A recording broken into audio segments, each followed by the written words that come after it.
ठीक महानंदा नदी बह रही है, काफी चौड़ी नदी है, गहरी नदी है, और इस पार से उस पार जाने के लिए एक खाई है। ठीक उसी तरह एक छात्र और शिक्षा के बीच में वो खाई बनी है। वैसे साहब आए थे तो इसी एएमयू कैंपस आप देख रहे होंगे, इसी नदी में वो उतर कर क्रॉस किए थे भीगते हुए। किशनगंज के विकास कार्य में NMCG national mission for clean Ganga द्वारा लगाए गए रोक को हटाने और विकास कार्य हेतु फंड रिलीज कराने के लिए केंद्र सरकार को सिफारिश करें। Aligarh Muslim University campus, the honorable member from Kerala has raised it. Kishanganj in Bihar is the most backward area of our country, Simanchal. At least give affiliation for that B.Ed courses from National Constitutional Education. Why haven't you opened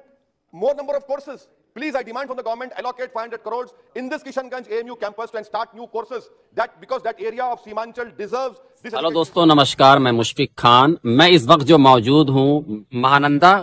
नदी और ये Kishanganj AMU campus के बीच में खड़ा हूँ। यही वो जमीन है जो 224 एकड़ जमीन की मंजूरी दी गई थी यूपीए की सरकार में साल 2013 में, जो लगभग 224 एकड़ जमीन का यहाँ पर एएमयू कैंपस के लिए उसका चयन किया गया था। और बाजाब्ते तौर से यूपीए की सरकार में जिस वक्त डॉक्टर मनमोहन सिंह देश के प्राइम मिनिस्टर थे, उस वक्त शिलान्यास भी किया गया था और इसे 136 करोड़ रुपए से की मंजूरी भी दी गई थी, जिसमें 10 करोड़ रुपया तत्काल मिल भी गया था, जबकि उस वक्त मौजूदा सांसद यहाँ पर इसरारुल हक साहब थे। आप देख रहे हैं कि ये अब जो मैं दिखा रहा हूँ आपको एएमयू कैंपस के लिए बाज़ाब्ते तौर से इस जमीन को चिन्हित करके जमीन की घेराबंदी भी की गई थी और चारों तरफ इसके दीवार खड़ी कर दी गई थी, जिसमें करीब 10 करोड़ रुपए खर्च हुए और अभी तक 126 करोड़ रुपया लंबित है, जिसके कारण यहाँ के लोगों को शिक्षा हासिल करने में काफी मुशक्कतों का सामना करना पड़ रहा है। हालांकि इसकी लगातार आवाजें उठाते रहे हैं, चाहे यहाँ के मौजूदा विधायक अख्तरुल ईमान साहब जो आमौर से विधायक हैं, फिर असदुद्दीन ओवैसी साहब लगातार सांसद में किशनगंज के और सीमांचल के मुद्दे में एएमयू को बड़ा मुद्दा बनाते रहे हैं, जिसका परिणाम आप साल 2020 के चुनाव में भी देखा था विधानसभा में कि इसी की बदौलत, इसी की आवाज को बुलंद करने के कारण अख्तरुल ईमान को और एआईएमआईएम को बड़ी कामयाबी मिली थी और 5 विधायक सीमांचल से वो जीत कर आए थे। जो पहली बार एएमयू का अगर कहा जाए, यहाँ पे बड़ी लॉटरी लगी थी बिहार के अंदर में, और बिहार के अंदर में जो एएमयू का एक जो कद बढ़ा था, जो फैला था बड़ा तेजी के साथ, उसका सबसे बड़ा जो कारण था वो अख्तरुल ईमान का ये एएमयू कैंपस के लिए आवाज उठाना। और अब तक इसके लिए आवाज उठा रहे हैं, संघर्ष कर रहे हैं। फिलहाल एएमयू कैंपस के लिए एक भाड़े की बिल्डिंग तो ले ली गई है, वहां पर कुछ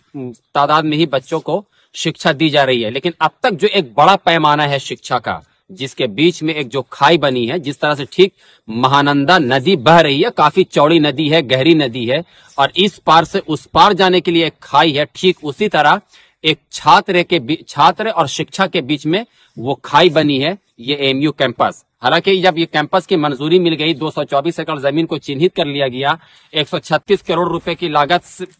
में इसके ऊपर खर्च करने की मंजूरी मिल गई, लेकिन इसके लिए लगातार जिस ताकत के साथ, जिस जज्बे के साथ यहाँ से मौजूदा आमौर से विधायक अख्तरुल ईमान, जो खुद यहाँ के बेटा है, सीमांचल के शेर कहे जाते हैं, एआईएमआईएम के प्रदेश अध्यक्ष भी है, वो लगातार बातें उठा रहे हैं। और यहीं तक वो मामला नहीं रुका, बल्कि जब असदुद्दीन ओवैसी साहब आए थे तो इसी एएमयू कैंपस आप देख रहे होंगे, इसी नदी में वो उतर कर क्रॉस किए थे भीगते हुए, जूता पहनकर। फिर इससे पहले जो पूरा जब वो किशनगंज का, पूरे सीमांचल का जब वो दौरा कर रहे थे कि यहाँ के लोगों की बदहाली का बड़ा कारण क्या है, जैसे फिलहाल अभी आपने कुछ ही दिन पहले देखा आपने खाड़ी बाइसेल पुल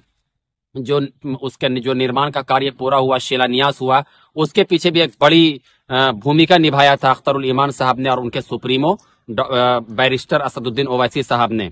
तो यहाँ पर जिस तरह से लोगों को एक तरह से काफी परेशानियों का सामना करना पड़ रहा है शिक्षा को लेकर कि बच्चे शिक्षा कैसे प्राप्त करें, क्योंकि सारे बच्चे नहीं पहुंच सकते हैं अलीगढ़, वो अब उस खर्च को अफोर्ड नहीं कर सकते हैं, वो उनके गार्जियंस उतना बड़ा बोझ नहीं उठा सकते हैं। लेकिन अगर वो कैंपस यहाँ पर आ जाता, उसकी शाखा यहाँ बन जाए, तो यहाँ वाकई जो यहाँ के लोगों में जो जज्बा है और यहाँ के जो